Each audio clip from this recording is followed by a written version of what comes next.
away we go. I just want to wait to see the link pop up, see the feed going. And we're good. We're live. All right. Geez. Sorry. This interruption brought to you by the MetLife Skycam. The freight train. Issues over there. Absolutely horrible. Horrible. I wanted to bring this up real quick before we get into some of our other super chats. We're going to hit the super chats that were in the previous stream link, so we'll get through all those, and then we'll start with any that pop in on this new feed over here. Master at Work chimed in. He said, Jets fans are delusional. Daddy gonna have to curb your enthusiasm for the 14th straight time. Haven't beaten us since the iPhone 6. Zach is Jimmy Clausen. That one hurts. Who is that was not a very nice super chat. Daddy? That's Master at Works. He's a Patriots YouTuber. He works with Richie and TD Finns Talk and all those guys on the AFC East Roundtable. Mitchell. Yeah, I've never. Fuck off. How's that sound? We gotta have him on, and we'll fire some shots at him after the Jets beat him. If Jets lose, then we won't have him on, and we'll talk shit about him. Listen, here's the truth of it. Master Blaster or whatever, Master at Work, we know, you know. Hold on to the last little twigs before you fall off the cliff. You know it. We know it. It's over. There you go. I like that. I love it. All right. Let's see. Let me get into some other ones here. Ramani dropped in. He said, hey, fellas, just want to go over record. Jets finish 11-6 or 12-5. James Robinson was a steal, and he will run for 90 yards or more on the Patriots. Jets beat Pats by 20. Let's fucking go. I really want to lay the boom down on the Patriots, and I don't care how much we win by at this point. I wanted to thump them last time, but this time I just want to come away with a dub and feel good and rub dirt in their face. Dub. Yeah. Mm-hmm. Right? Indeed. Concur. Yes. Let's see here. Benjamin. Where is it? I'm jumping back and forth trying to put these in correctly. All right. Benjamin Knack says, Josh Allen threw the ball 67 yards on the last play. Michael Clemens can throw Allen further. Oh, I like that. Oh, it's great. I absolutely love anything Michael Clemens, Chuck Norris related jokes. Did you see how close he was to blocking that field goal? Dude, he's a monster. An absolute monster. He's going to get another one this year. I want him to get Rookie of the Week once. He's going to deserve it at some point. There's going to be some game this year that he just goes off. This one coming in from Everaldo de Jesus. He says, we stopped service at a sports bar and grill for 10 minutes in upstate New York, running around chanting JETS, Jets, Jets, Jets. Bills fans were distraught. Dude, we all know Bills fan. We all know we all know Bills fans. We're around and we're in the New York area. The team, the Buffalo Bills, are a more relatable team for us because of all the issues they have had in the last 30 years. So to see the shock and awe on their face, just makes me feel good. Warms my heart on the inside. Matt, you know any Bills fans you don't really care for or have to deal with? No, not too many Bills fans on Long Island. Ooh, dude, I deal with way too many over here. No. Green Bean, you got anybody you? No. Nothing. That's what I'm saying. No. We all know someone. Clearly, I am wrong. That's all right. I do know a couple Bills fans, but it's just so funny, when they're winning. I've been watching football for 40 years, and I've been, at games and everything. My whole life, I've known two Bills fans. All of a sudden, and it's not news, but it's funny. All of a sudden, there's thousands of diehards, Bills mob, everybody jumping off. Dude, it's a joke, man. It's just they're all bandwagon. They were Patriot fans a couple of weeks ago or years ago. You know what I mean? They were Tampa Bay Buccaneers fans. It's the way it goes. enjoy it. Bunch of front Euphoria runners. comes in, says, is this the best Jets defense y'all ever seen? Because it is for me and the rest of the and for the rest of the league. I do think this is the best Jet defense I've ever seen. I didn't grow up through the sack exchange. I was able to see the 09 and 08 and 2010 Jets defense, and they were super top heavy. Like Revis was, still is the best cornerback to ever play the game. Cromartie played phenomenally, but I would say depth-wise and just purely on a 11-man basis, this is the best Jets defense we've ever had that I've seen since watching this team. And it's because you can line up mano a mano against the other team's players and just say, we are going to beat you. We are better than you. It's not Rex Ryan's defense, which was all smoke and mirrors. You get the pressure with the corners, then you got to send some exotic blitzes to generate pressure because you don't have the front four. This is an aggressive, violent defense. Green Bean, I want to hear your thoughts on this one. I think you nailed it, man. That's the best way you can say it. And it's not to say that there isn't a place for exotic blitzes and really well-designed, masking of what you're actually doing and confusing. That's all wonderful. But you get beat with that a lot too. And we saw that. Like there were games where Rex's defense would dominate and the next week it looked as if they didn't show up. And that happened all the time. And with all due respect, and again, I want to reiterate, I loved Rex and I loved those teams. And I don't have anything negative as far as that. But the truth is that, like you said, smoke and mirrors, you get beat a lot with that. When you just have what we're doing right now, which again, like I said earlier, is very reminiscent of the type of defense that the sack exchange was, that the 90s defense was with Dennis Byrd, Mercereau, Marvin Washington, Lageman, and then Mo Lewis, Kyle Clifton, and then James Hasty. I mean, it was an unbelievable defense. This is reminiscent of that. And the way that it runs is right. We're mano a mano and we're better than you and we're going to beat you. And I love that. Matt, what are your thoughts? This is the best Jet defense you've ever seen? Yeah, probably that 2009 team was so good. But as you guys kind of alluded to, Rex Ryan was also such a huge part of that for his scheme. But they didn't have a number 2 corner like what DJ Reed is. The combination of DJ Reed and Sauce Gardner together, I think, is so dangerous. And then when you add the front 4, it's just from top to bottom, it's such a good unit. 100% agree. Rags drops in, says, rejoice, Zach Wilson now has more touchdowns, less interceptions, more yards, and a higher completion percentage than Brady Quinn in less than 2 years and a total of 5 games less played. Brady Quinn can suck a bag of eggs. Screw that guy. Yeah, he doesn't like Zach, man. It's a very personal thing. He gets like amped when he's talking about Zach Wilson. Whatever it is, he does not like Zach Wilson, and he seethes. He wants so badly for Zach to fail, and I love that his 0-9 prediction ended up being 6-3. I love it. It's fantastic. Amazing. Brian Bogan comes in, says, Baltimore beat the Giants with Dilfer. Seattle beat Denver. D wins Super Bowls. Look, 2006, 15, 16 for Denver. Is that right? Seattle beat Denver in 13. Seattle beat Denver. It was the MetLife Super Bowl, so 2013 and 2000. Okay, so yeah, it's been a little bit. I think this defense legitimately gives us a chance to win any game. Like, we're going to generate turnovers. Like, we have more turnovers on the season right now than we had through the entirety of last year. Absolutely wild. Oh, yeah. Don't we have a turnover in every game? I saw something like that. It feels like that. I have no idea. Probably. Maybe. I think so. I think. I saw something. Maybe it was the last 5 games or whatever it was. But there's some kind of crazy streak going on with our turnovers that we are definitely not used to seeing over here. I love that.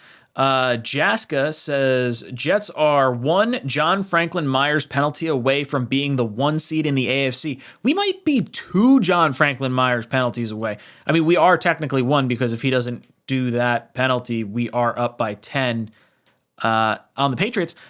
But if Zach doesn't throw the interception, we don't have to worry about that. So it's like sort of a, I know, I get what he's saying, but man, dude. 1 seed. It's like within striking distance. With Allen possibly being out 4 or 5 weeks, that's huge.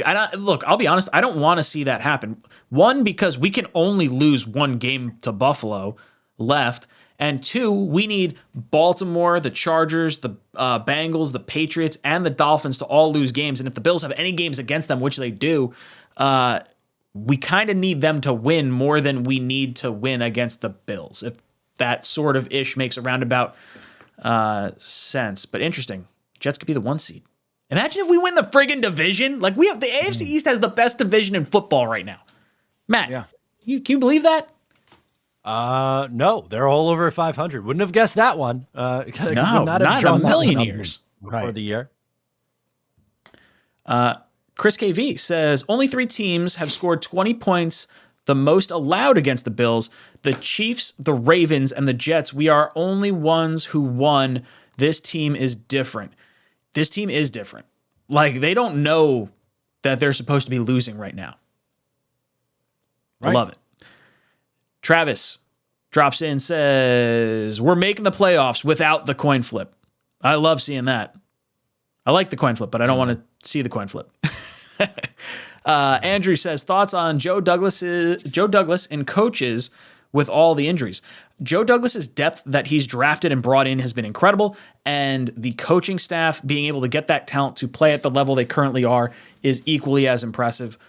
You look at how far down we are on the list in terms of tackles, and it's the Jets are doing a really good job. We just beat the best team in the league without our best offensive lineman, without our best without our best wide receiver, without our best running back. So let that sink in for a second. Right. Pump Up the Champ says, imagine how much better / more picks interception Sauce would get if he just turned his head around. It's my only pet peeve about him. Revis was a master at that. Yeah, look, Sauce is going to get his head around, but I think Sauce is going to end up with more interceptions because of his length than Revis. And I think a lot of people tried to throw away from Revis. Sauce has an interesting ability to bait quarterbacks into throwing his way, where we kind of had to manufacture that with Revis to some sort of an extent. Yeah, I don't know. I do want to see him get his head around because he does scare me a little bit on some of this stuff. All right. Yeah, but you know what the thing is that his whole game is predicated on watching the eyes of the receiver. So like that's what so there's kind of a give and take there. Hey man, look, that whole thing, like a lot of Buffalo fans were crying for a pass interference, but when you look at it, again, the pass was underthrown. The wide receiver put his hand in Sauce's chest. And Sauce got his eyes around. You could see the head turn a little. I mean, he didn't turn all the way, but it's an amazing play what he does. I mean, even with the wide receiver kind of stopping short, putting his hand in his chest, he doesn't crash into him. He doesn't do anything. He just, you know what I mean? He sees his eyes and he blocks the damn ball, man.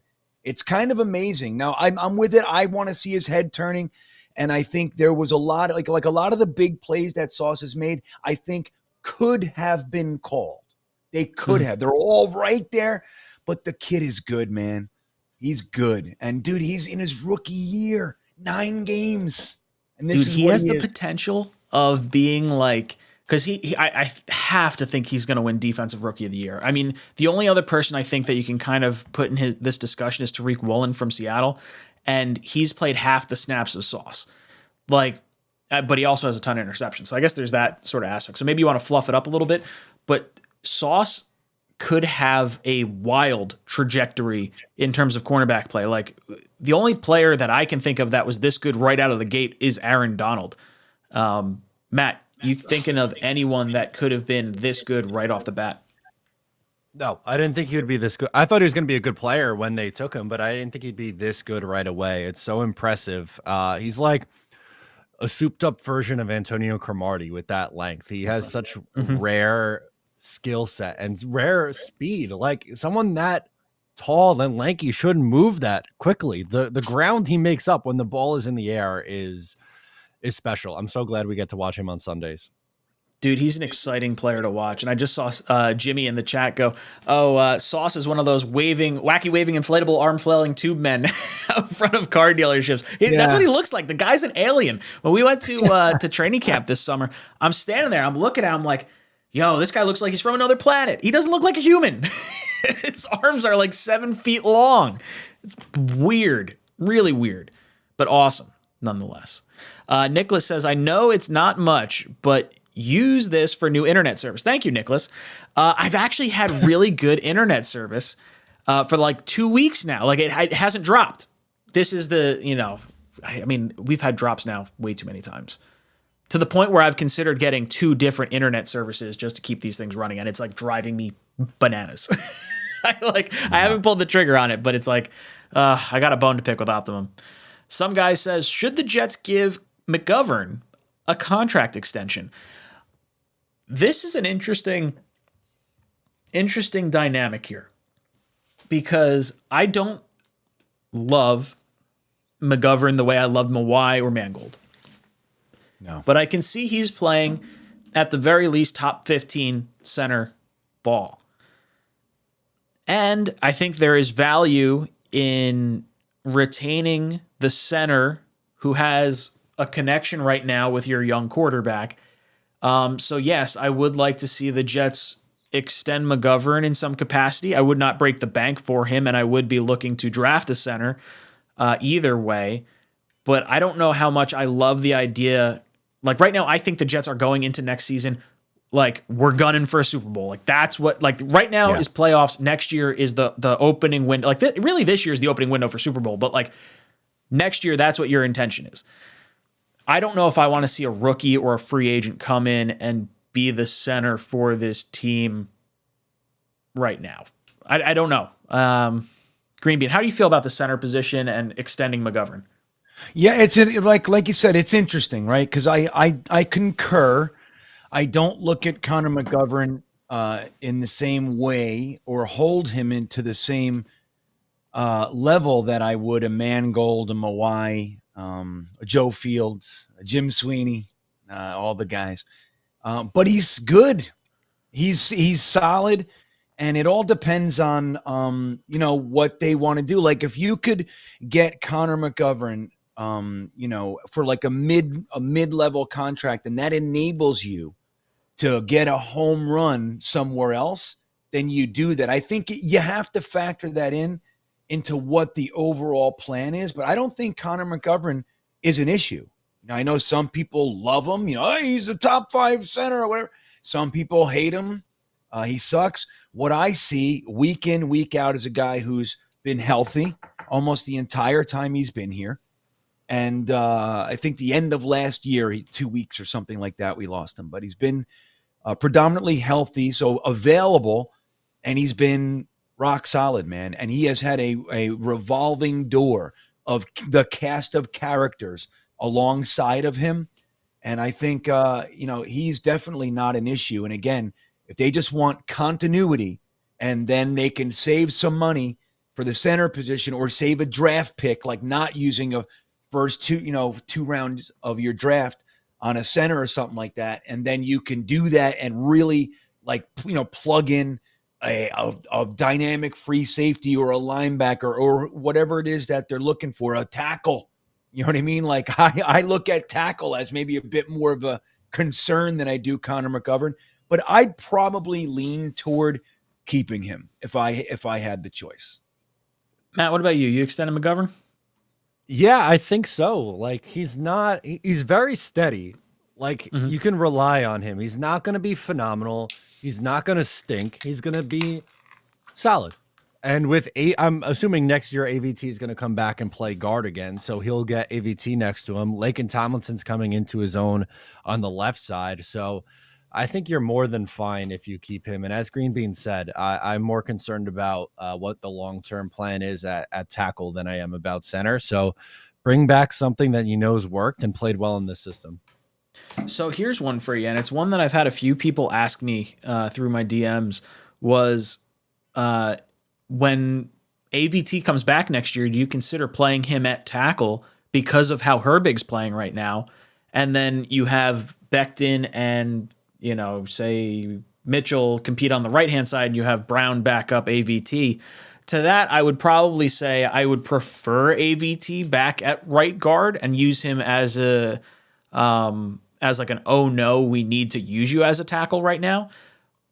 But there's a world where if they make that decision, I'm not totally against it. Green Bean, your thoughts on possibly keeping AVT at tackle? I don't know, man. I think I think if that's what they think, he can do it. I don't see an issue. I think putting him in different positions all the time, I don't think is a healthy move. We saw. Agreed. And whether or not the result, look, man, we were concerned. We talked about it being too much. They're pushing it, and he got injured. So maybe it's completely unconnected, but that's what I was afraid of when they were bouncing him all around. I loved that he could do it. I'm an Iron Man. I was so impressed. I'd never seen anything like it. At the same time, I was nervous. So whatever it is, Ryan, I think that I'd like to see them keep him there. And I think left tackle, interestingly enough, I think is better for him than right tackle. Obviously he played that in college more as well, but I feel like left tackle is more natural for him than right tackle if they're going to do that. But I think probably guard, man. That's what I'd love. I'd really like to see them put him back at guard. Matt, where's AVT playing for you? Guard. I like that he's able to play tackle, but I just think he can play guard at this just elite level that could be absolutely dominant. And again, he showed he could do it in a pinch, but I think long term he's your plan at guard. Aaron Honore says, if you had to keep 5 cornerstone players from this team to make them Jets for a long time, who would you pick? Love all you guys. Thank you, Aaron. This is a good one. Okay. So I'll go first. The guys that I would take. Obviously, well, yeah, right. McGovern's top on the list. Right. You hope Zach is one of the guys, but I'm going to say, let's avoid Zach and I guess you can keep Zach, but I like Sauce. I like Brees. I like AVT. I like Quinnen. And then it's probably Garrett Wilson for me. I think those are the 5. So Sauce, AVT, Quinnen. Sauce, AVT, Quinnen, Garrett Wilson.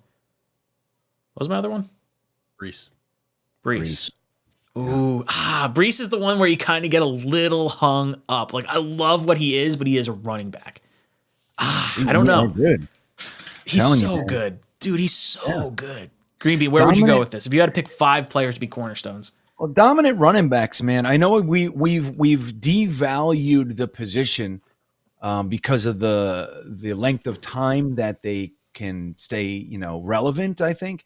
But dude, having a dominant running back, even for the 5 years that you get it, I think is still one of the most important things in football. We saw it, man, and we see it again with James Robinson and Michael Carter. But so I think I'm like right there with you. I think Quinnen is my first. I want Quinnen Williams. I want AVT. I want Garrett Wilson. Sauce. Yeah, it's like It's hard. Let's say right. Let's this say is a good problem to have. Yeah, Michael Clemens. That's who I want. I think he's. Dude, I want him to be our guy so bad. Yeah, he's dude. He's just walking toward the finish line. Everybody's running. He's just walking toward it, and when he gets there, he knows he's already won. Like that's the kind of guy. He's just going to do it. I believe he's going to get better and better and better, and he's going to be dominant. Did you see his Instagram post the other day? It was like, I lay my enemies to rest or whatever, or like something along those lines. It was like that. God, I don't remember the exact saying. It was something like I remember my parents saying or my mom saying at some point when I was a kid. I feel like it was something religious, but it was like really cool. Like, this guy's like gonna put people in a body bag. Matt, who are your 5 players that you're keeping on this team?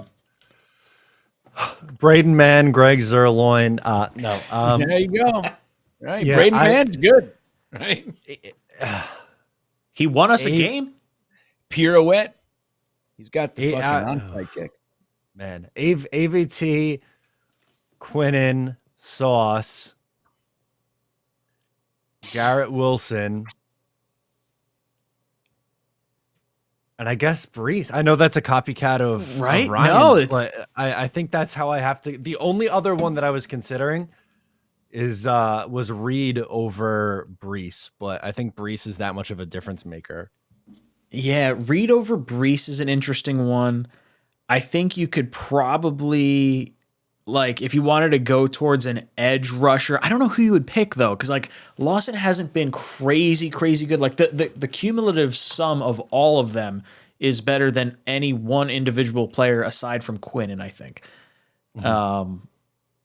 Yeah, I don't think it's cop out at all. I think that's absolutely the way you go, especially if you don't have Zach Wilson, you have any other quarterback. Like think about that for a second. Like if he's a 32nd quarterback, literally any other quarterback would have us in a better position, potentially, according to like metrics and shit. Fascinating. Great question, Aaron. Josh says, who's harder to cover, Tyreek Hill and Waddle with Tua or Diggs and Davis with Allen?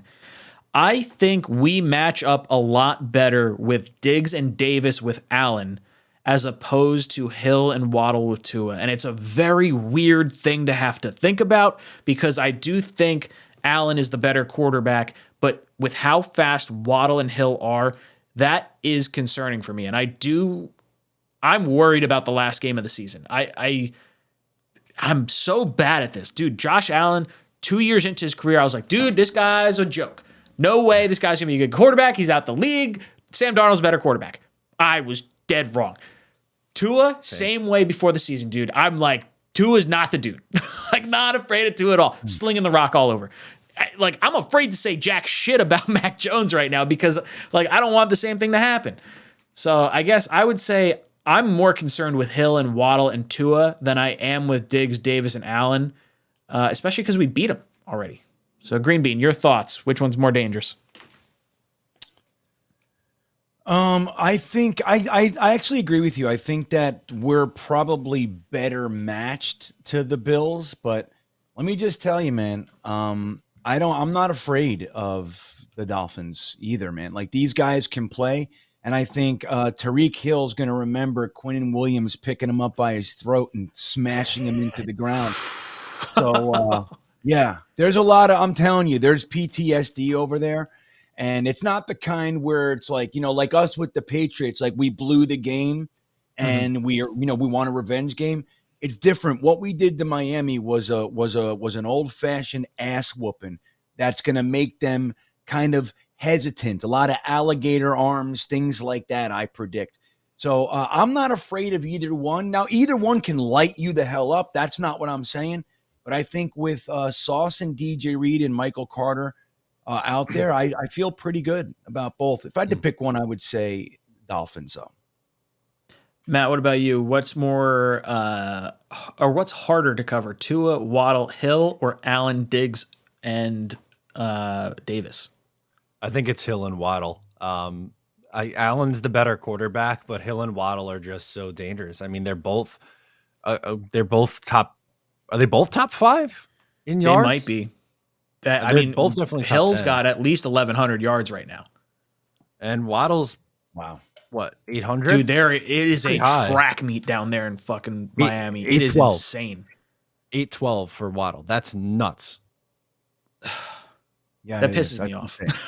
But you see how Joe Douglas and Saleh and Ulbrich wanted to build this defense. You have these corners. You go out and you say, okay, look, Bryce Hall was all right. You could use a corner. Eccles was all right. That was fine. Oh, no. Let's go out. Let's draft the best corner in Sauce Gardner. Let's go out and get the best corner in DJ Reed, which I guess before, like in free agency, people weren't necessarily calling him the best corner, but he might be our best pickup that we've had in a long time in free agency. And then you get Whitehead. Like as much shit as I've given to LaMarcus Joyner, like if you can add a top tier safety next year, this secondary is no fly zone like at all. Scary good. Scuttlebutt says Zach Wilson 8 wins, Brady Quinn 4 wins. Oh no. Daniel Cannell 10 wins, 2 clowns. It makes me feel good. I like seeing that. Screw those guys. All right.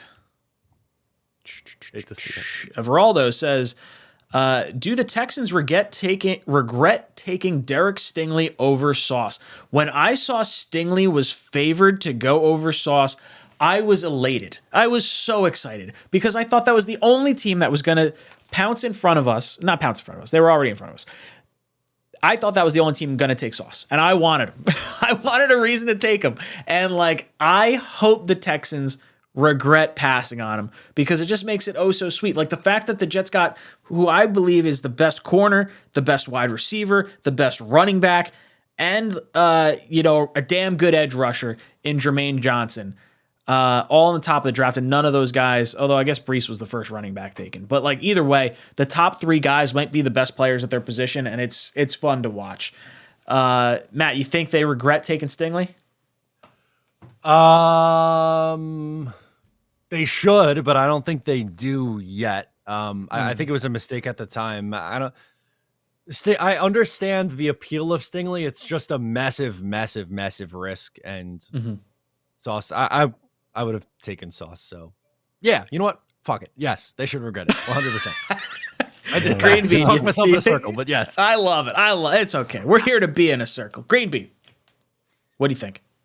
Yeah, I think that, I mean, dude, when you look at Sauce Gardner, he's considered right now by many to be the number 1 cornerback in the NFL, not just the number 1 rookie. He's considered, I mean, there was a list that came out with the first round picks. He's up top of that. He's up top of the cornerback lists. He's closing games like, look, Cleveland tried him at the end. Denver tried him at the end. Buffalo tried him at the end, and he's shutting that down.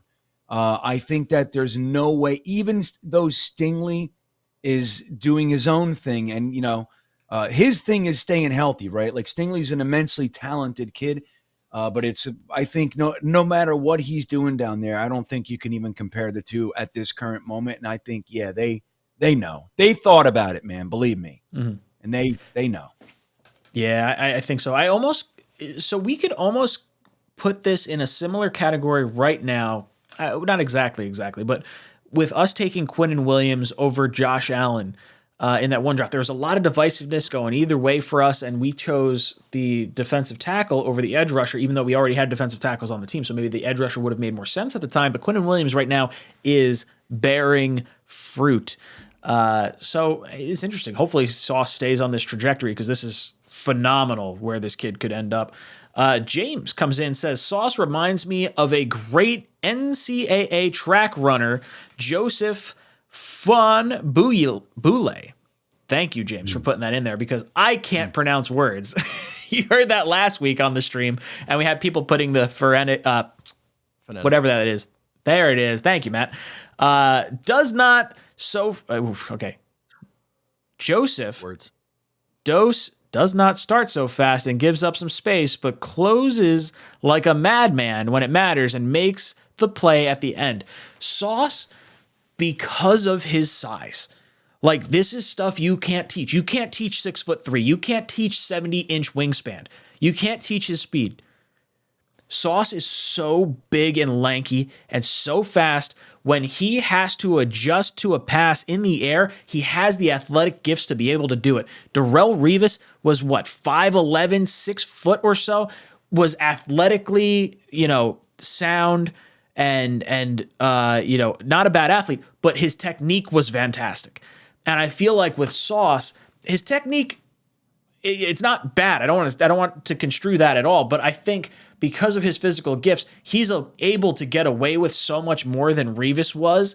And I think that's what makes Sauce's ceiling so astronomically high, is if he can have the same success that Revis had while also having that explosive upside of 6'3", 70-inch wingspan, that's some scary stuff. Matt, how you feeling about Sauce's makeup time? That's what impresses me a lot, because someone at that length, like, how does he move so quickly? He moves It's like someone insane. who's 4 inches smaller than him. It's unbelievable. Dude, It's It's unreal. incredible. Unreal. Green Bean, what do you think? You think Sauce is a freak? Yeah, well, yeah, I do. Just like Matt was saying, I think there was those clips that came out highlighting some of the inability of really shifty wide receivers to lose him, and at that size, it's a very rare package that you're seeing, and I think on top of that, man, I get the feeling that like they were talking about Robert Tala was saying that he still has a long way to go. And he knows he still has a long way to go. I think that's where the trajectory really has potential to go through the roof. I mean, the kid's coming out of the gate, look, and we've had guys that have come out of the gate like this before. We've had defensive rookies of the year, and they have fizzled out. We see it all the time. But I think with Sauce in particular, his work ethic and he's not a punk. There's just none of that stuff. I think that he's going to be good for a long time, man. And, could very well be the best cornerback we've had since Revis. Now, I want to ask you guys this. Have the Jets ever had someone with such a good rookie campaign? We had this brought up yesterday, and I couldn't think of one. I think Vilma may have won Defensive Rookie of the Year. But I mean, Sauce is like, he's the top at his position. It's not just rookies. Like, I think he's the best cornerback overall. Like, I don't know if there's a corner I would take in a one-game situation right now, not even just thinking about his age and going forward. Like, in a one-game situation, I think I'm taking Sauce. Green Bean, anyone that you can think of as far as like a draft pick that has had such good success right out of the gates? Yeah, Sheldon Richardson was another one. He looked like he was going to dominate the NFL.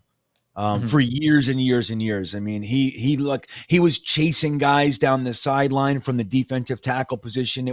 He was catching wide receiver. It was like he looked like an absolute freak. He ended up being a troubled individual and got into a lot of stuff.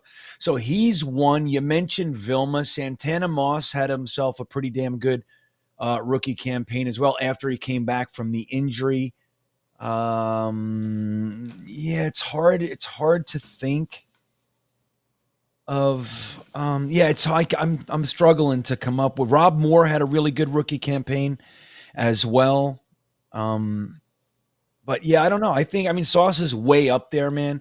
Again, my fear is, like, especially as Jets fans, we like to all or nothing. We're the Super Bowl or fucking fire them. Like, that's where we live, right? So Sauce is the best in the world, or he's going to be a complete bust if he has any issues. If he has a 2-game period where he struggles, people are going to be saying he lost it. He's a mirage, all that kind of shit's going to come out. So my whole thing is, I just hope that he can continue. Like, that's what I want. I get real excited just like everybody else for these guys. But I've watched it, man. I've seen it through the years. Marvin Jones had a good rookie season too. And I remember, man, just like watching these guys. Mo Lewis, fucking defensive rookie of the year. How do I forget Mo? So Your yeah, boy. I've seen it. That's right, man. He was lights out his rookie year. So, I mean, yes, I've seen it before. Sauce is definitely among the top of the list. Like, what he's doing is particularly good. But I've seen it before, and I've seen guys disappear. After it, a year, 2 years later, they're just gone. So that's my fear. I want to kind of temper it and just, like Salah said, he knows he still has work to do. And I like hearing that. That's the character thing that I really like what Joe Douglas is doing, is he's bringing guys in who aren't punks. He's not like superseding the character for talent. He doesn't give a shit. If they're talented and they're a punk, he doesn't bring them in. And I like that. And that bodes well for Sauce being one of the guys that actually continues to be what he is. Yeah, the character of Sauce and the trajectory of where his career could go, like everything about him. He doesn't drink, he doesn't smoke. Like, this guy's all about ball, and he's a leader in the locker room year one. Like, I think this is a home run of a pick. I don't know where the future goes with him, but I really think it's going to be somewhere special, and I'm hoping we're calling his name 5 years after he retires.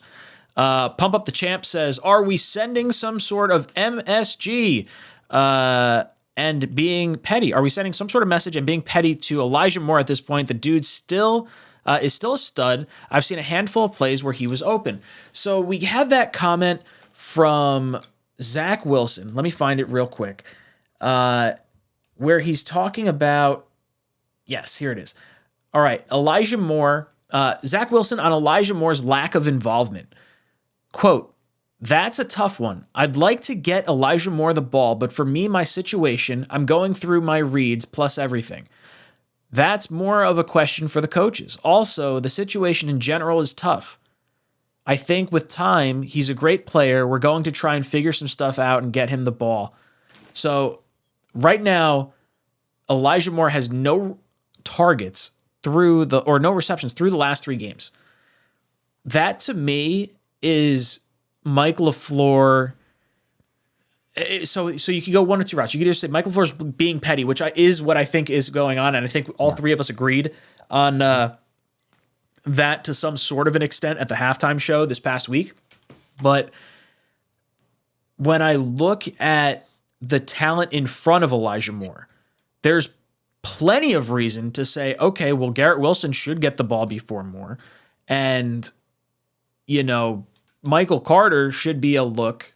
The tight ends, Conklin, should be a look. And if you're only having your quarterback go through 2 reads, 3 reads before he dumps it off or runs, I can understand Elijah Moore not getting a look. But at the same time, through 3 games, not having any plays run your direction, and also having the runs around where he's running around the quarterback and the wide receiver. To me, when I'm watching that, I see, I screwed up in practice in high school and they're making me run laps around the field, but this is on national TV and your ass is going to pay penance right now. That's the way I took it for Elijah Moore. So Matt, you think we're being petty right now, or what's going on with Elijah Moore? Yeah, I saw some people still online who are saying Zach Wilson's just not looking his way. I didn't see a single play in this game on Sunday where it looked like he was supposed to be the first read. I just don't think they are using him or getting any or putting in plays that have him as a focal point. I don't know what it is, but after the bye week, they need to get him involved, because him just kind of being around here doesn't do anyone any favors. Green Bean, what about you? What do you think about Elijah Moore's usage? So I agree with you guys, but I think LaFleur's making a point. That's what I think. And let's see how Elijah Moore responds. If he plays good boy for a couple of weeks, maybe LaFleur goes, okay, I'm ready to put you back in. But Talking Jets with Tigo is in the chat, and he just said, Saleh just said in a one-on-one interview with CBS today that Moore is moving to the slot full-time moving forward. Ooh, I like that. So that's interesting. So that could kind of fold into what we're talking about. Look, man, Moore had himself a really positive week as far as his interviews. He was joking. He was saying the right things. He was running around as a decoy. He was getting double covered in some instances. So he was actually effective for the game plan. And, hey, man, now they're going to move him to the slot. And let's see coming out of the bye if they're going to use him as our scalpel to slice and dice. What do you think? What'd I do there? You like that? Yeah, I like that. I like that a lot. And you brought up the kind of the body language and how he was talking after the game. He feels like he's been welcomed back into the fold. It's like someone who just, it's a brother who said something stupid, and it's all right, we're going to give you shit for a week or two. All right, get over here. Let me give you a noogie. That sort of thing. Matt. Oh, no. I already asked your thoughts on Elijah Moore. Sorry. Getting through this. Sam Atkin says, Connor is Ray Mickens of our offensive line. We need a draft. I really want to draft a center, but I just don't know if that's a great... I may want to groom him behind McGovern. It depends what McGovern wants. If he wants the moon, go kick rocks, dude. Sky C says, blown away how resilient, violent, and nasty our Jets are playing. Imagine Joe Douglas having another draft next year like this year. So that's where I'm sort of at an impasse. As much as I would love, we could have drafts like this every single year, green light, go 100%. But at the same time, when I'm looking at our first round pick, if we're going to be sitting somewhere around 20 or 22, and there's an opportunity to get Laramie Tunsil or a left tackle, like I would have spent the first round pick on one. If that's where their head's at, I'd rather not have the draft and go out and get proven players, because I do think next year is our Super Bowl window. This is when it really actually opens. You get AVT back, you get Brees back, you have a full complement of draft picks and free agents and everything. Everyone's bought on board at this point. So for me, I think, yeah, if we could have a draft like the last 2 years, like this, for this upcoming draft, it's only going to help us. But I'm cool with trading away draft picks for proven talent. Matt, what are your thoughts on this? I think we kind of talked about it last draft where the Islanders had so many picks, and we talked about you have the capital to move up or trade for already established players because you have so many of these assets. And they did trade up, but they traded back into the first round to get Jermaine Johnson. They traded back up for Brees Hall. This offseason, it absolutely might be time to use a draft pick to trade for an established player. We saw the Jets do it in 2010 after having a really nice run in 2009, exceeding a lot of people's expectations. And then they went out and they traded for someone like Santonio Holmes to really try to put this team over the top. And I like the aggressive play. I'm not saying, you trade every pick and you take 3 guys, but I'm absolutely okay with moving some draft capital. Greenbean, your thoughts on getting proven players versus maybe drafting the same way we have the last 2 years? Well, yeah, I mean, Matt brings up a great point. If you're there, rather than taking a guy that could potentially end up being a project, need 2 years. Like, look, even Quinnen Williams, right? He was considered the best player in the draft by many, many people. He was quoted, as being elite coming out of college. It took him 3 years to really hit his stride, right? He was good. He was a good player for us, but he's, so it takes time. If you feel like the team is ready, and let's say you need a left tackle, rather than taking a left tackle in the draft and you see that a Tunsil is available for that first round pick, yeah, it could make a lot of sense. That spooks me. I'm still of the mindset, like I just love my draft picks, you know what I mean? And because we've been on the fucking this side of things it's going to take me a minute to get really on that side. You know what I mean? Yeah. Well, it's the controllable years, right? Like that's fair. If you want to say, hey, the controllable years, the 4 years of second through seventh round picks, and the 5 years for a first round pick, there's an incredible value if you can draft well. Like the fact that you have a good GM right now. For me, if Zach doesn't work out, I'm giving Joe Douglas another crack at quarterback. Like, I think he has been awesome as a GM. Oh, yeah. Epic. Even if even with his misses, it's like everybody's going to miss, and I think one of the things we don't really like to factor in the people that, it's been quiet on the Joe Douglas front, but up until, 6 weeks ago, 5 weeks ago, there was a lot of heat still on Joe Douglas for his wins and everything. But we got to factor in like what's really been going on here. And I think, you got to remember the first year he wasn't even the boss. He was equal with Adam Gase, who preceded him. He was here first. And, he had a whole different staff. On top of that, it was his first year. On top of that, it was COVID. You know what I mean? And, on top of that, he's doing a complete down to the studs teardown, so there's a lot going on. What this guy has been able to do here has been unbelievable, man. And we're seeing it right now. Just go to the Pepsi Rookie of the Week page and look at all the winners. They're all Jets, except for week 1 and week 3. Every other week is us. Okay. And again, yes, the fans vote for it, but we don't put the guys up there. And we've also had a player of the month and all kinds of, this is what Joe Douglas has done is nothing short of amazing. And I think this guy in charge for a decade, we're going to be one of the teams that are perennially good.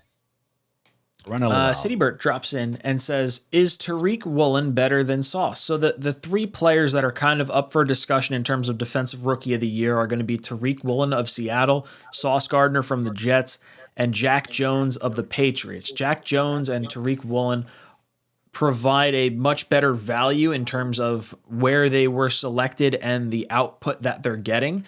Sauce Gardner is in the bigger market. I would say Woolen and Sauce are probably the two that are going to be going back and forth as far as defensive rookie of the year because of their status on their playoff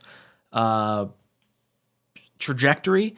Where Jack Jones, I feel like, I don't believe in New England. I think they are going to miss the playoffs. And I think that might be where he sort of drops off. So is Woolen better than Sauce? I don't think so. I think Sauce is definitely better here. Red John says, not sure how old Matt and Ryan are, but have you guys ever watched The Monday Night Miracle? I know Bean has. I've watched it about 50 times. I'm 48. The Monday Night Miracle, Red John, I was at. I saw that game live. That was incredible. Absolutely awesome. We left. So when we went to that game, I was in third or fourth grade. I was young, me and my dad. We wound up leaving that game at halftime. We were getting blown out. And my dad's like, you got school, like we got to go back. So we're listening to the game the whole way home. We're like, oh man, we got a shot. This is what's happening. We were like an hour from the stadium. And we get back home and my dad and I are jumping on the bed as we're like going into overtime. And then friggin' we kicked the long field goal to win it. And like that was awesome. Absolutely incredible. Green Bean, how do you remember the Monday Night Miracle? Well, I stayed. And you know what's funny? Why I stayed? Not because I didn't want to leave. I wanted to leave. Because one of the guys I was with, one of my best buddies, who's still one of my best buddies, his name is Rob, and he's a diehard Miami fan, and he was with me, and I couldn't very well make him leave. You know what I mean? So he's watching his team win. So I sat there and I ate it, and then it started. And it's literally my best number one Jets moment is being at that game, watching the stadium empty out, refill back up during the comeback, and then watching Jumbo Elliott catch the touchdown and just the way it happened. Lavernius Coles, Wayne Cravett. It was amazing. And we watched it. We've recently watched it again in my Beanbaggers group with the classic watch parties. It's just the best. I love showing people that game who've never seen it. It's one of the best fourth quarters you'll ever watch. Yeah. It's magical. It really is. It's amazing. For me, Matt, you remember the Monday Night Miracle? Not at the time. I've only seen it on YouTube. So I was 5 in 2000. I was a 95 baby. So really, I think I've said this story on here before, but 2003 is really when I got into it and knew what was going on. And then that 2004 season with the game against San Diego and Eric Barton almost ripping out 8 or 9-year-old Matt O'Leary's heart was really, really tough. But thank God Doug Bryan saved it for a week. Yeah, I've seen the replay on YouTube, and it's unbelievable, unreal. So that game was one of the best games I've ever been at, but I think the Packer game before that 2002 playoff run, before we thumped the Colts in that first round, that's my favorite game I think I ever went to, just because we went into the stadium knowing we needed the Patriots to wind up winning against the Miami Dolphins to even have a shot to get into the playoffs. We had to beat Brett Favre and the Packers at this point. And then we find out that the Patriots go into overtime, and the whole fan base in the stands, no one's paying attention to the game. We're all focusing on the other game. And like the kick goes up, oh, the Patriots win, the Jets have a shot. That's the game, I think, for me, that like resonates as like my favorite game. And it was just like the importance of it, and like just we didn't think it was a shot. Had no shot going into the game. It's just like, oh, we're just here for kicks and giggles, whatever. It's crazy. Yeah, it's amazing. I was drinking when that happened. I was drinking at a bar called the Rock Bottom in West Orange, New Jersey, on Main Street. I was absolutely hammered, and when that happened, when the Patriots won, I damn near lost it. I almost got kicked out of the place because I was so. And I knew the owner. He's a friend of mine, and he literally said, I lived above the place. He literally said, "I'm going to fucking kick you out of here. You can't do that here." throwing chairs, all that kind of stuff. Daniel Faust says, is Frankie happy pregame? He gave us a 25% chance to win. Well, we have a 100% chance to win because we won. Citybird says, love how Revis returned punts early in his career. I don't even remember that. Or I like vaguely remember it. That's crazy. Because cornerbacks are the guys you would normally have back there returning kicks. You're not going to risk like a top end wide receiver. It's a little crazy. Kind of cool. Chris says, what I say, laugh my ass off. Jets beat the Bills. Chris, you were right. Jets beat the Bills. I don't know what to tell you. Thank you for saying that. New York Jeff says, Ryan, you're red. I'm worried about you. Yeah, I've had a few brews. I'm chilling. I'll do it. I'm having a good old time over here. Oh, geez. Youthphoria, you're not even a super chat. Just says, Sauce plays ball and COD. Laugh my ass off. Yeah, I love it. Sauce, if you're watching and you want to play a game of COD, get at me. Goldilocks says, not sure if it's been said, but Mims has been great in the run game, especially on the last drive. F Brady Quinn, go Jets. In the coin, we trust. So Goldilocks is one of those guys that's hoping for a loss against the Patriots and the Bears, but I understand it because it's coming from a place of love. But yeah, Mims, talk about a resurgence, right? Like, I want Elijah Moore to have the resurgence and the energy and the buying inness of Mims when he comes back and like is eventually like when that comes back around. Like Mims, we all loved him when he was drafted. We thought we got a steal when we got him. And for him to maybe click and for Salah to say, hey, this guy's going to start even when Corey Davis comes back, that sort of opens the door now of having maybe Garrett Wilson and Mims on the outside next year and Elijah Moore potentially on the inside maybe, depending on what happens with Corey Davis. Green Bean, I want to hear your thoughts on Denzel Mims. Dude, I really wish that he could have come down with one of those 3 difficult catches. Like, they were crazy, right? In particular, 2 of them were very, very difficult catches. But one of the things I like about him is traditionally he gets those. Like, he actually is able to do that. And I really wish I would love to see him slam the door on the big Mims question. Like, I just want to see it. Like, he was laying people out in the running game. Like, his blocking is really exceptional. And he had that clutch catch, 2 weeks in a row with, really big impact. But there's still the question mark and all that stuff. And I want to see him be more consistent, but I'm excited for Mims. I think that, him getting this time to be a part of the team, I think it's going to be difficult to, when Corey Davis comes back, to push him off the roster for Jeff Smith, back to the healthy scratch. I think he's done enough, but I would really love, for if Corey Davis isn't back for the Patriots game, I'd really love to see Mims have like that defining game, even if it's just 3 or 4 catches, just without any bullshit. Like, there's always a little bit of bullshit around Mims, and I'd like to see that go. But I'm excited for him, man, and I believe in him. I think he's a fantastic receiver. I really do. Matt, your feelings on Mims?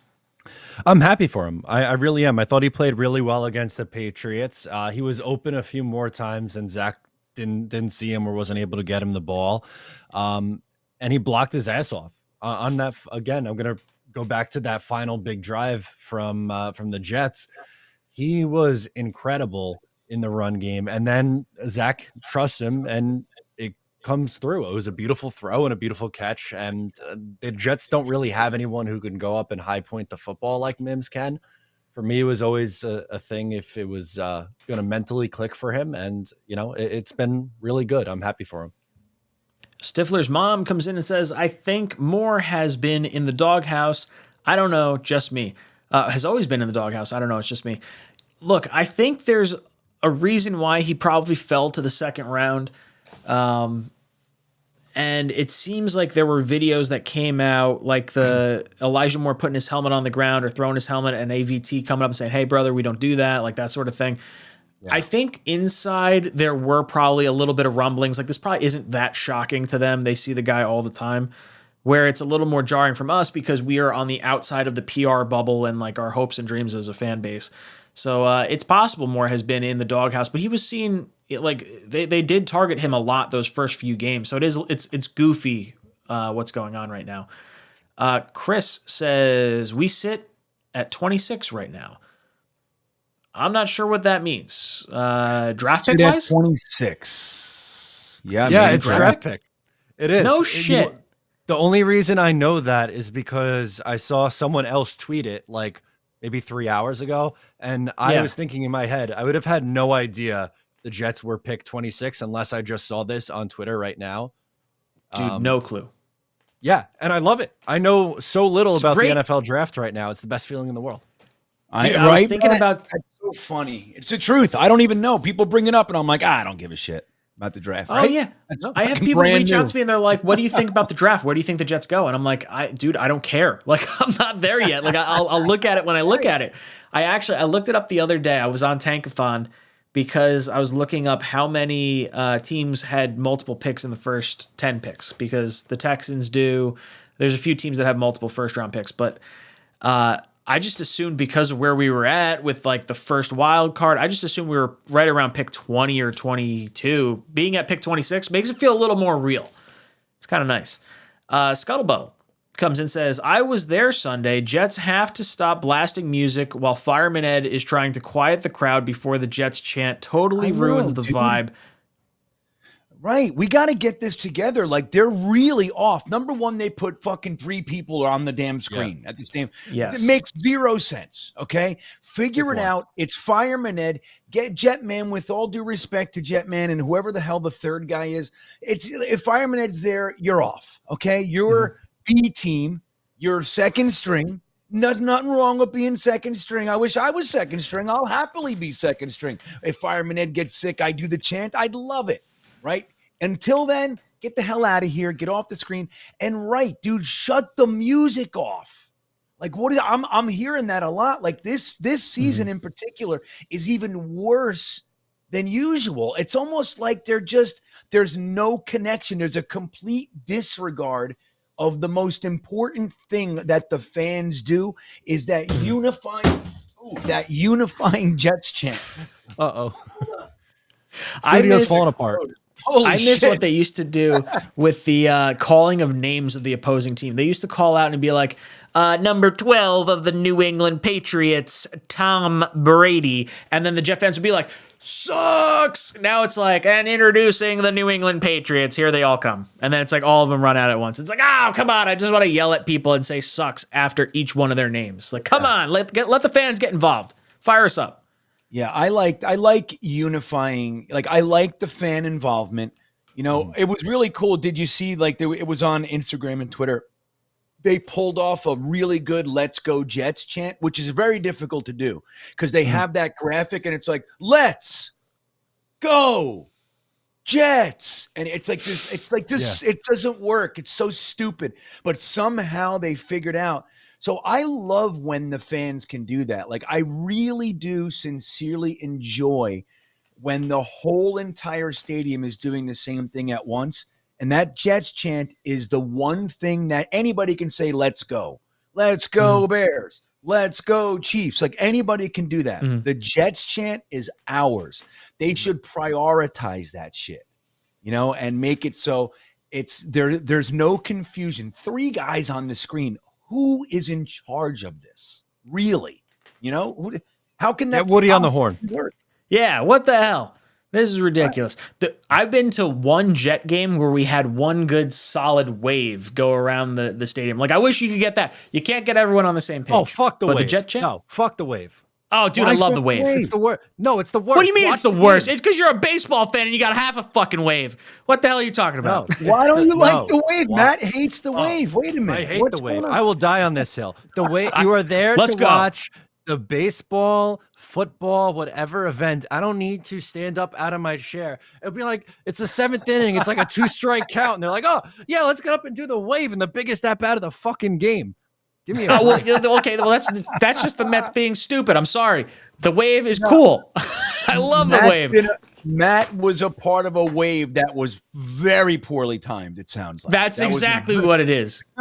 I don't blame Matt. I blame the schmuck that started it. That's what it is. I hate kill all waves. Dude, the last wave I was at, listen to this. The last wave I was ever a part of was at Giant Stadium with Guns N' Roses opening. You know the Paradise City video when they're live in that? I was at that show. That particular show that they filmed that video, opening for Billy Squier, who opened for Aerosmith on the Pleasant Dreams tour, like the real, I think it was Pleasant, something like that. So that was the last time that I saw a wave. No, wait, was it Billy Squier? Or maybe it was Deep Purple. I think it was Deep Purple, actually. One or the other. I'm fucking frying out all of a sudden on you guys. But that's how long it's been since I've actually been a part of a wave. That's how rare it is in my life. All right, so I've had to throw up a poll. I've had to throw up a wave. Do you like the wave? There's a poll in the live chat. We've got over 700 people in here. Someone, all of you, vote on this. I need to know. I need to know if I'm like, am I the angry guy yelling at clouds? Have I become like the okay boomer of my generation right now because I like the wave? I'm upset. Yeah. No, just say you like distractions. You like to go to the game for other things other than the football. Actual game itself. There's like what 12 minutes of actual fucking football play during a football game. I love the wave during a football game. I'm just not. I'm not a simpleton who needs to be entertained. I love being a simpleton. Day. I could be a simpleton all damn day. Screw all you guys. Oh, Leary. I hate you. Oh my God. JK comes in, says my son's name is gonna change. I'm not sure what that means. I probably should have looked that up as soon as it happened. I'm sorry. No, he has some sort of bet with his wife. I forget what it actually is, but he has to change his name if something happens with a win total with the Jets. Oh my God, I hope it happens. Yeah, something like that. I hope it happens. Chris Prada says originally from Morristown, New Jersey, now in San Diego, was in the Navy. Big fan group in San Diego. You guys are more than welcome. Let's fucking go Jets. I've never been to San Diego. Would love to go out there. Been there a few times. You know what? When I was traveling, you guys remember when I actually ran into Ryan in Sedona and I was heading to San Diego and I had contacted the San Diego Jets fan club. I was going to do a live on location like I did last week at the Virginia Jets fan club. I was going to do it at the San Diego fan club. But then I decided to, instead of continuing, I decided to end the whole road trip and come home. Come back, fucking buy a house. So that's how things happen. But yeah, Chris, I heard that San Diego Jets fans club is one of the best in the entire country, I heard. So that's pretty cool, man. Pretty good group out there. Is badass. Green Bean. Guys, if you want to vote, or if you guys want to hit the like button, for every 25 likes we get on this video, we're going to pick a t-shirt qualifier like right now. So hit that like button. Green Bean's going to pick a few qualifiers. Matt, I'm going to ask you to go to last week's live stream. Let's pull up some qualifiers from there. I'm going to fire off our last few comments as we do that. We're going to do some odds and evens, and someone's going to win a t-shirt. Richard Delgado says, Ryan Fitzpatrick is greater than Zach Wilson, but sauce, though, fire emoji. Ryan Fitzpatrick's been in the league for like 15 years. Like if Zach Wilson can do that, that's a successful career. But Zach Wilson's ceiling is so much higher than Ryan Fitzpatrick. Get the hell out of here. Iowan Jet fan says, I just want to hear you say Brady Queef. Ha. There it is. You said it. He's been trying to get me to say it since yesterday. And I got halfway through his comment and it happened. Denzel. Thank you for the super chat. Says, don't forget Fireman Ed gave up on us. Does Zach need more weapons to progress in the passing game? I don't think he needs more weapons. I think we got plenty of weapons right now. And I'm fine with Fireman Ed leaving. I think when he left, we were so full of bullshit. I'm totally on board with this. Yep. And I didn't go to games for a little bit because of how pissed off I was at the Jets. So I have no ill feelings towards Fireman Ed whatsoever. Right. The real story, too, is that Jets fans were literally attacking him in the because he wore a Sanchez jersey. That's what ridiculous. It was. Yeah. He said, fuck this. I don't need to do this. No, No, that's what 100%. happened. He didn't abandon us. He got tired of it. King Choice says, can we tell Garrett Wilson to stop dropping to his knees when he's about to get tackled? Please, it's an injury waiting to happen. I'm shocked we haven't gotten a flag on one of these at some point because Garrett Wilson has given himself up at least 2 times that I can remember in the last 2 games, and he's been like picked up and thrown down, like clearly after he has given up the ball. So it's something that I've been super frustrated with, and I've been paying attention to it. I have been paying attention to it, King Choice, as well. City Bert says, all gas, no brake, or play like a jet. All gas, no brake is looking pretty good right now. So I'm going to keep that until we shit the bed. What do you think, Green Bean? All right. Well, play like a jet was Rex Ryan's. He's not here. It's all gas, no brake. You got to buy in, man. We can't have a house divided. City Bert. Absolutely. Only positive vibes. 100%. Sam Atkins says, Bryce Hall is a beast. Which other Jets do you see making the leap in the second half? Well, Bryce Hall hasn't played at all this year except for the first game of the season, so I'm not sure what you're talking about in terms of him, but other players making the leap, I think it's Zach. I think Zach is going to make the leap this part of the season, and I think Garrett Wilson will really click even more because Zach is making that leap as well. Matt, you got 5 qualifiers for us? I can give you some. All right, fire away. Green Bean, you ready? No, hold on. I'm waiting for one more. I see. Okay. I knew he wasn't ready. Way to go. Way to go. Okay, I'm ready. Nomadic Guitar. That is a great name. It is.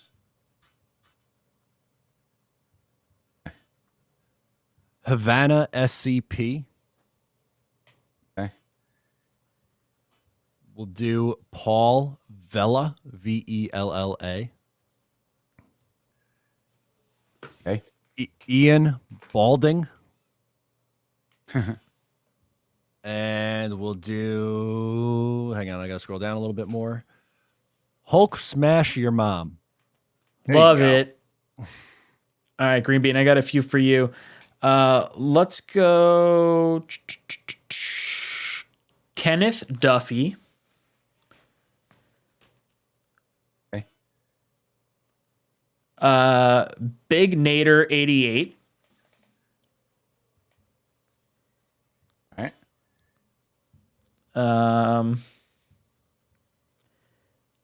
Nick Dalbora. How do you spell it? D-E-L, Bora? Dalbora. Okay. Let's go Trenton, Trenton. And let's go Zach Hunko, Hunko. All right, let's do this thing. All right, boys and girls, some odds or evens. 3, 2, 1. That's a 6. All right, Jets forever, you're out. And that's for your Bryce Hall slander. Zachary Burner, you're out. Take Flight is gone. Hank G, you're out, buddy. Jingle Dubs, see you later. D Jones, B Trav, you're out. Havana SCP is gone. Ian the Balding is gone. Kenneth Duffy is out. Nick Dalboro and Zach Hunko are all off the list. 3, 2, 1. That's 10. Evens. 10. Ramani AD, you lose. Seth Castro is out. New York Jets fan 4 is also out. Nomadic Guitar is gone. Hulk Smash Your Mom, sadly to say, is out. And Trenton. It's so funny. Just the word Trenton makes me want Taylor ham, egg, and cheese. It's weird. But he's out. Down there, it would be pork roll, egg, and cheese. 3, 2, 1. 6. 6 is the number. How many more we got left? Evens today. Interesting. Well, let's see. We got Scott V is gone. 1189 Paris is out. And Big Nader is gone. We're down to 3. All right, chat, give us a number, not some guy, because he did it before I said it. 3, 2, 1. That's an 8 plus a 3. That's 11. odds. All right. Okay, this gets us the winner. King Blaze is gone. Paul Vella is gone. James D, you've been very active in the chat tonight, and you win the T-shirt. So there you go, James D. I love it. Absolutely love it. Boys and girls, thank you so much for hanging out with us. James D, reach out to me on one of my social media platforms. Let me get your information so I can send you a shirt of your choosing. Boys and girls, we have reached the end of our stream. So I want to go around our panel and give our closing thoughts. Green Bean, any last words for our viewers? I'm teetering back and forth on whether or not I'm going to do an after hours Jets Fest. I'm probably 55 going to do it. It's 45 not, so I can't answer. But if you hang out, check in at 10:30 on my channel. See if I'm there. Matt, any last words for our panel? New episode of Just Jets tomorrow. We are talking a State of the Union on the New York Jets heading into the bye week. Things we love to see. I love it. I love it. Boys and girls, thank you so much for flying with us tonight. This is Jets Talk signing off. JETSFAN.